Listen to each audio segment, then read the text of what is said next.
Good morning, sir. Morning. Morning, guys. Yes, sir. I'd like to touch on a few talking points this morning.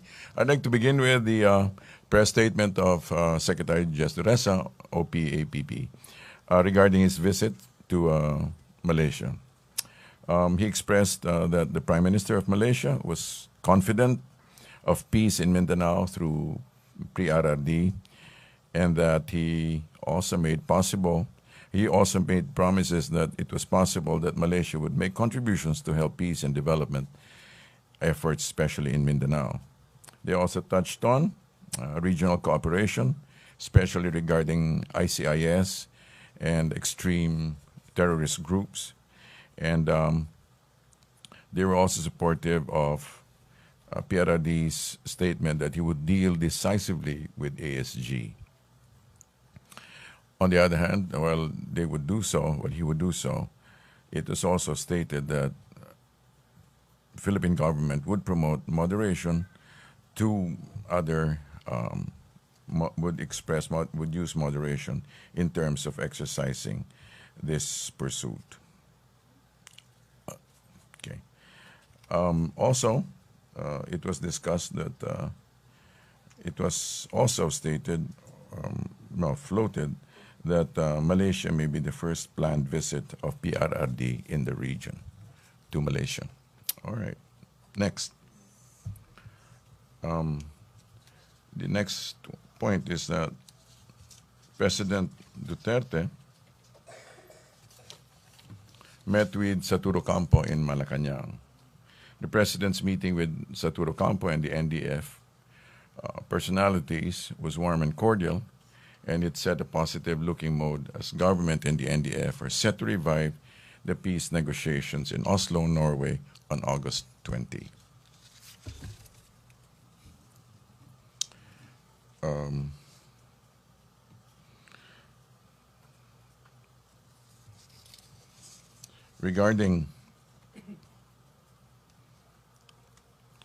And also tomorrow will be the launch of the PCOO project called 50 First Days. It'll be launched in Davao, and it's set to highlight what PRRD has accomplished over the past 50 days. Thank you. Thank you. First question will come from Joseph Moro, GMA 7. Sir, sundot na kami sa Marcos. Okay. How much is the government going to spend for the burial? I don't have the details regarding the expenses. But it is the government. It will go through the various departments that will. Yun po mga Marcos sa saan gagastos. I don't know. I don't have the details regarding that. Okay, sir, just to continue on the topic. Right, Sir, okay. what does the President think of the Supreme Court petition?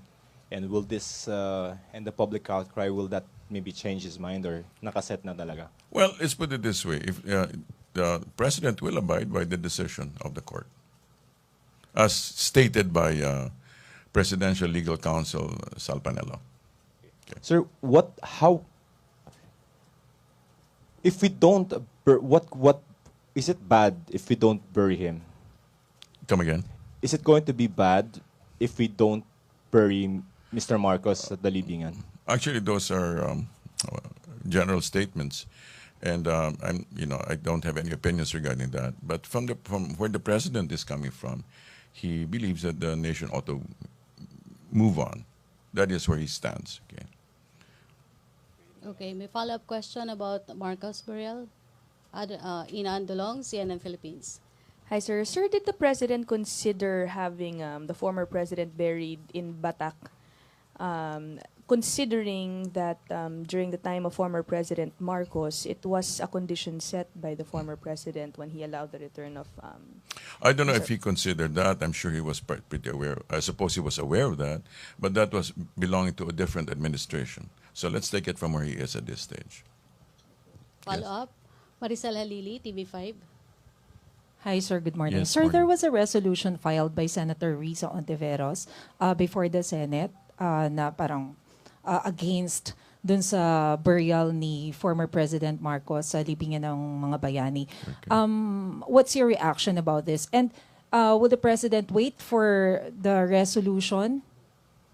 Let's put it this way. If there are any motions and any cases have been filed, then let it proceed, and then the President will respond as he sees fit. Okay, may follow-up question about Marcos? Other issue? Marcos, Laila, Salaveria. Sir, while the Supreme Court case is pending against the burial, will the administration consider postponing? Like I said, like the Chief Presidential Counsel said, legal counsel said, that the President would abide by the rulings. But if the case hasn't been finished and the date has been set, tutuloy yung burial, sir? Well, the process absence is of a apparently TRO. the process is ongoing, but nobody's rushing anything. It's just that people need to respond as appropriately as possible. Sir, may date na pala. Wala pong official date. Wala pong official date. Okay, thank you, Laila. Other issue na? Or Marcos pa rin? Other issue? Okay, follow-up. Sir, just to press on the Supreme Court ruling, Supreme Court petition. Suppose walang TRO na lumabas after the oral arguments next week, and there's a floating date of September 18. Will the burial push through?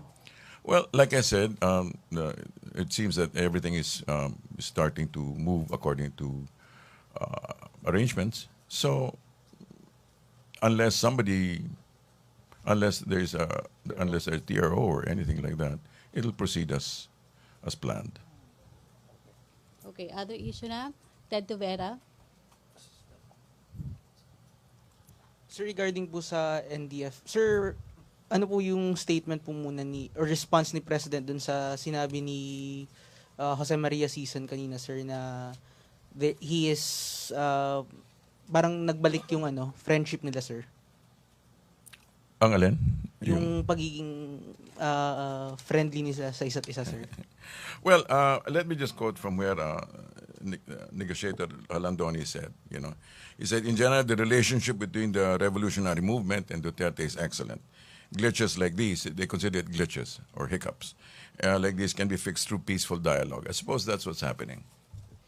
Sir, follow-up, related ba rin po sa NDF? Yes. Sir, ano po yung expectations ng Palace knowing na may mga i-release na mga NDF detainees, kung sasama po ba sila, sir, sa Oslo, sir, yung mga kailangan pumunta are being allowed to do so. Those who are needed as advisors and consultants are being given safe passage. Meron po sila tinatawag na JASIG yata. Okay. Lahat po ba yun, sir, yung 22 na yun, sir? I'm not sure about the exact number, but those who need to be there will be allowed to go. Follow-up. Tina, and then Maricel about NDF. Tina muna. Tina Mendez. Good morning, sir. Morning. Yeah. The question now is, will the government be spending for the travel expenses and accommodation of the NDF panel? I'm not entirely sure about how they break it up, but they will be allowed safe passage. I mean, on the expenses. That's what I said. I'm not privy to the expenses, okay? But they will be allowed safe passage. Okay, sir. Maricel Halili. Sir, can we just have a more detailed information about the issues that was discussed during their meeting last Monday? It was more or less a closed meeting, so it was between them, I think. But why is there a need for a meeting inside the palace? I'm not entirely sure about that, Follow-up question, NDF. Other issue? Other issue na tayo? Rose Novenario. Sir, kasabay nung meeting ng NDF panel kay Presidente, o nauna o mas nahuli, kamiting din ni Presidente yung ibang representatives ng Lumad groups Okay. na allegedly ay nagsumbong tungkol sa harassment ng paramilitary groups and ilang security men ng isang influential religious group sa Davao City. Ano po yung instruction ni Presidente sa AFP or sa PNP regarding the issue? Wala pong details na na-release patungkol sa meeting na iyon. So kasi po July 25 po after the SONA, nakipag-usap din po siya doon sa mga sa Lumad Leaders. Alright. So from there, July 25 to nung August Monday, parang hindi po yata nagbago yung sitwasyon nila. At nasa displaced pa rin sila, nasa UCCP pa rin sila po, compound sa Davao City. I see. Alright. Oo. Okay. So wala pa pong... Wala pa po, pero ang alam ko rin po some UCCB pastors also met with the president lately. Okay. Thank you. Questions? No more? Other issue?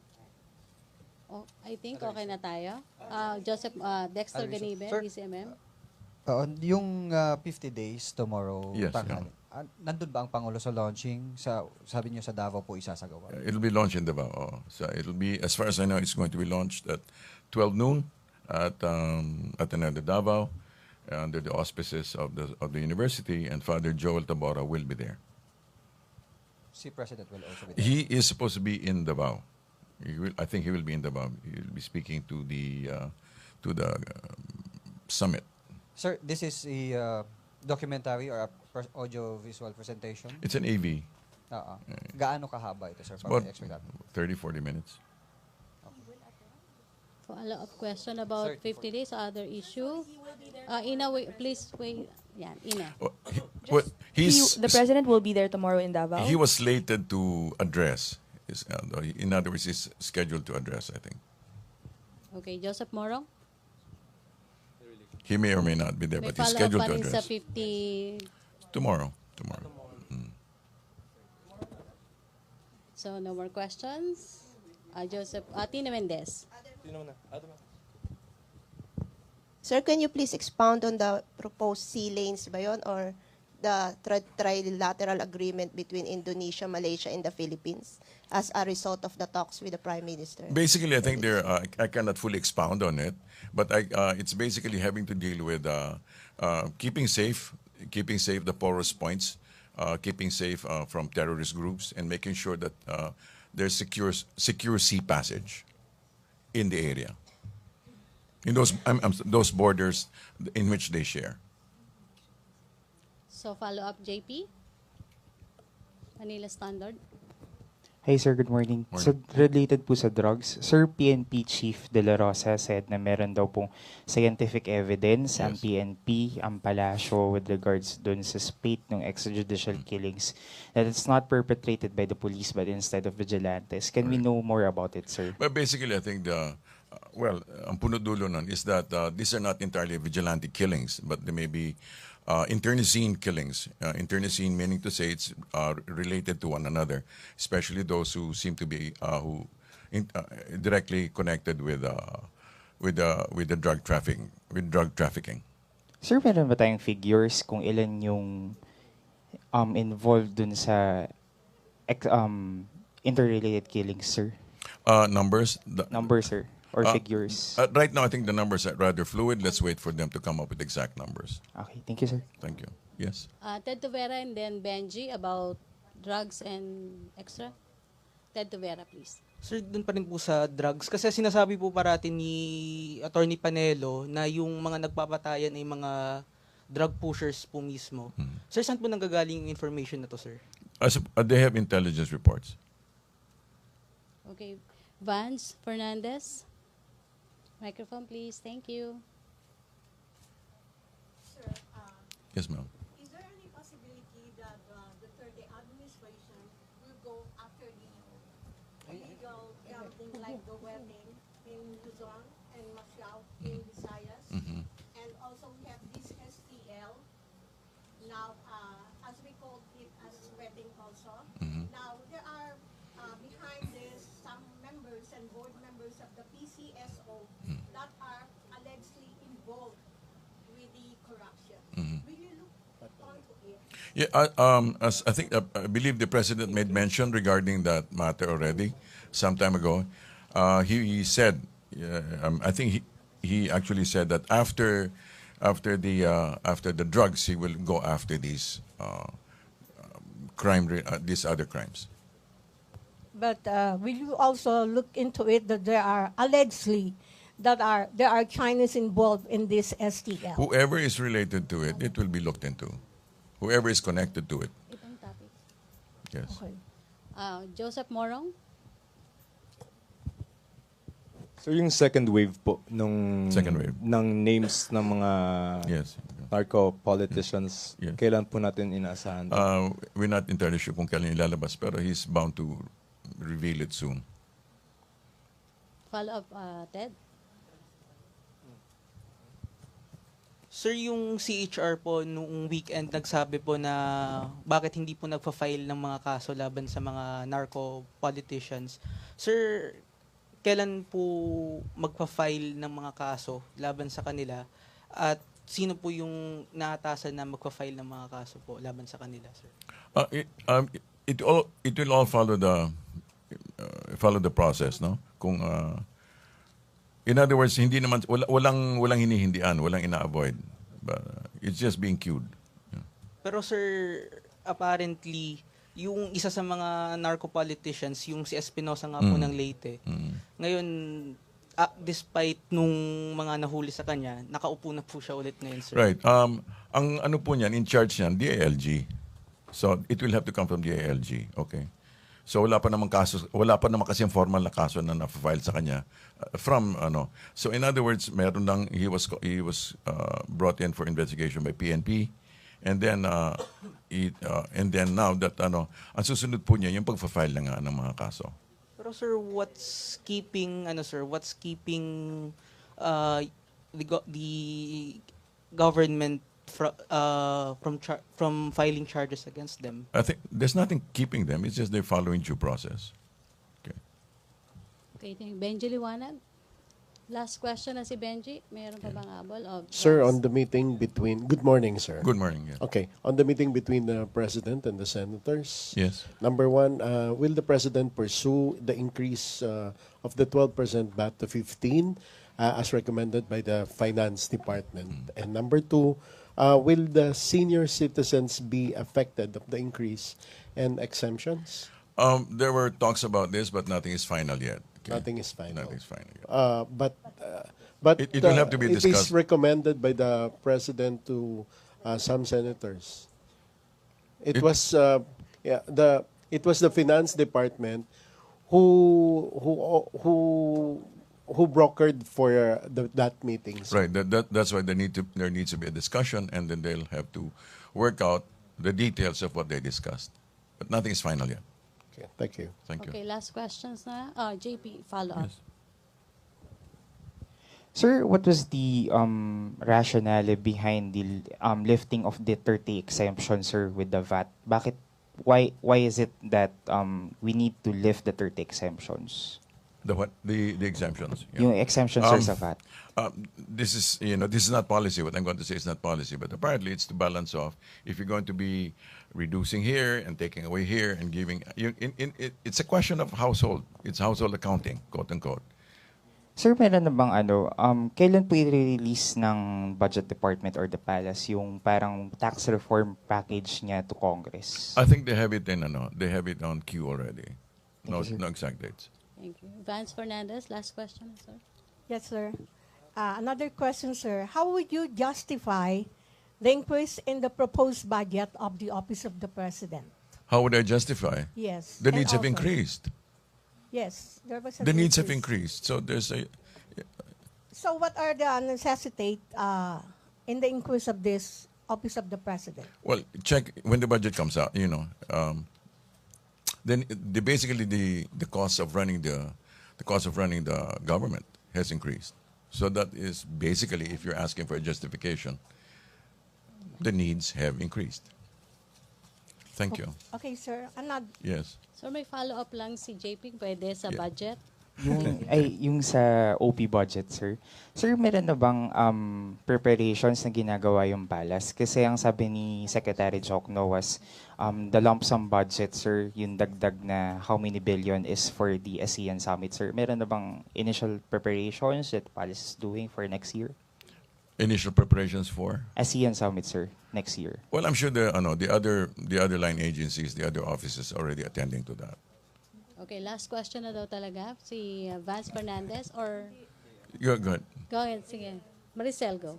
Sir, may we know what's the objective of President Duterte's visit to Malaysia?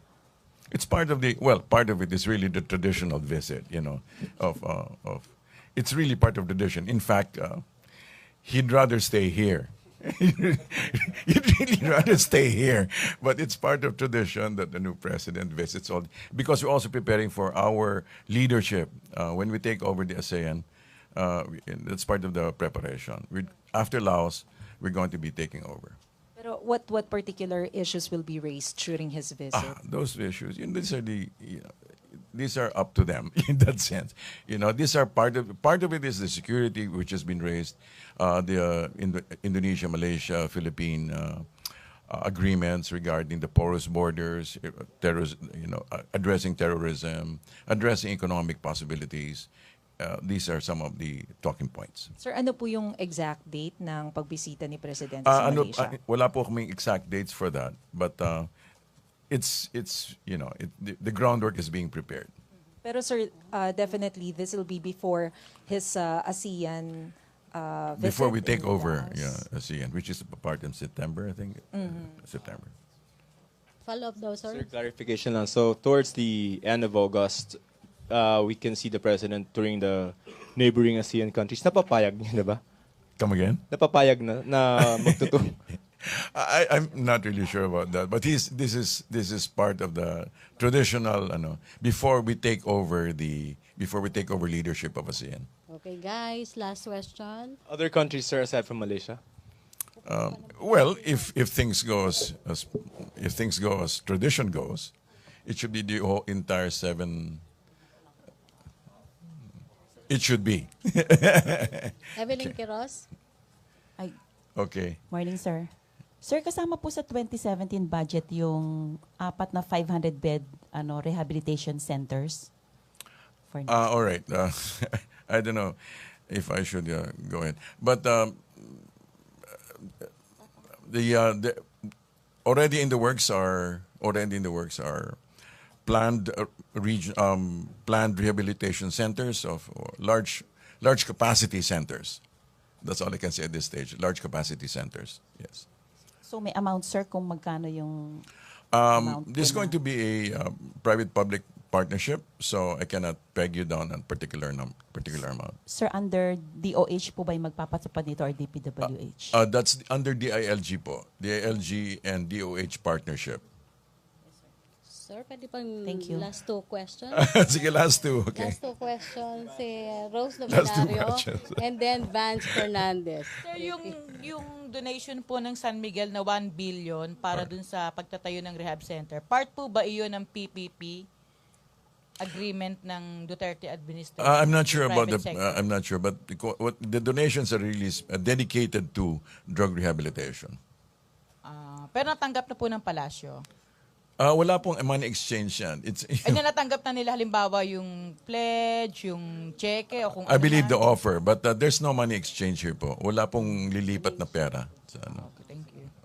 Okay, Vance Fernandez, last question. Walang S yun, a question. Sir, Yes, ma'am. my last question is, we know that the president is aiming for having this objective of fighting for corruption, crimes, and other matters. Now, will the president moves to expedite the process of removing some corrupt employees in the government? Definitely, that's part of his. He like he said, if you're a government official, a government employee, and you engage in corruption, then you do not have a place in government.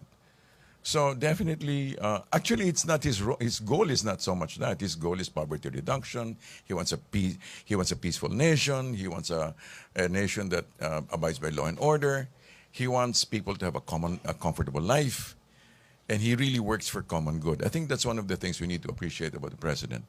That basically his highest value is really working for the common good. That everyone, including those who are not usually included in economic gains, should now be part of receiving the benefits of the economic gains of others.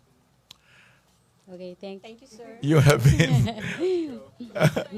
Thank you, Vance. you have been a wonderful, Thank and you. also congratulations to Happy birthday, Rocky. Thank you, guys. Thank you, Presidential Spokesperson Ernesto Abella. Thank you, Malacanang Press Corps, as the new sets of officers. Congratulations.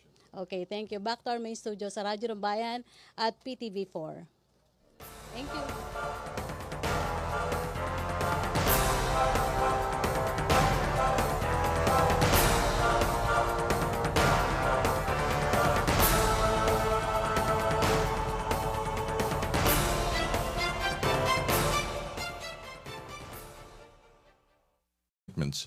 And I don't have any opinions regarding that. But from where the president is coming from, he believes that the nation ought to move on. That is where he stands. Okay. Okay, may follow-up question about Marcos burial. Ina Andolong, CNN Philippines. Hi, sir. Sir, did the president consider having the former president buried in Batak, considering that during the time of former President Marcos, it was a condition set by the former president when he allowed the return of... I don't know if he considered that. I'm sure he was pretty aware. I suppose he was aware of that, but that was belonging to a different administration. So let's take it from where he is at this stage. Follow-up, Maricel Halili, TV5. Hi, sir. Good morning. Yes, Sir, morning. there was a resolution filed by Senator Risa Ontiveros before the Senate na parang... Well, they would do so, he would do so. It was also stated that Philippine government would promote moderation to other, would use moderation in terms of exercising this pursuit. Okay. Also, it was discussed that it was also stated, floated, that Malaysia may be the first planned visit of PRRD in the region to Malaysia. All right. Next. The next point is that President Duterte met with Saturo Campo in Malacanang. The president's meeting with Saturo Campo and the NDF personalities was warm and cordial, and it set a positive-looking mode as government and the NDF are set to revive the peace negotiations in Oslo, Norway, on August 20.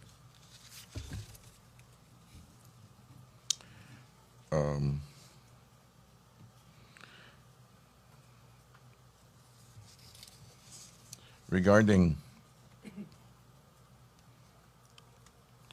and also tomorrow will be the launch of the PCOO project called 50 First Days. It'll be launched in Davao, and it's set to highlight what PRRD has accomplished over the past 50 days. Thank you. Thank you. First question will come from Joseph Morong, GMA 7. Sir, sundot na kami sa Marcos. Okay. Good morning, sir. Morning. Morning, guys. Yes, sir. I'd like to touch on a few talking points this morning. I'd like to begin with the press statement of Secretary Jess Duresa, OPAPP, regarding his visit to Malaysia. He expressed that the Prime Minister of Malaysia was confident of peace in Mindanao through pre-RRD, and that he also made promises that it was possible that Malaysia would make contributions to help peace and development efforts, especially in Mindanao. They also touched on regional cooperation, especially regarding ICIS and extreme terrorist groups. And they were also supportive of PRRD's statement that he would deal decisively with ASG. On the other hand, How much is the government going to spend for the burial? I don't have the details regarding the expenses. But it is the government. It will go through the various departments that will. Yun po mga Marcos sa saan gagastos. I don't know. I don't have the details regarding that.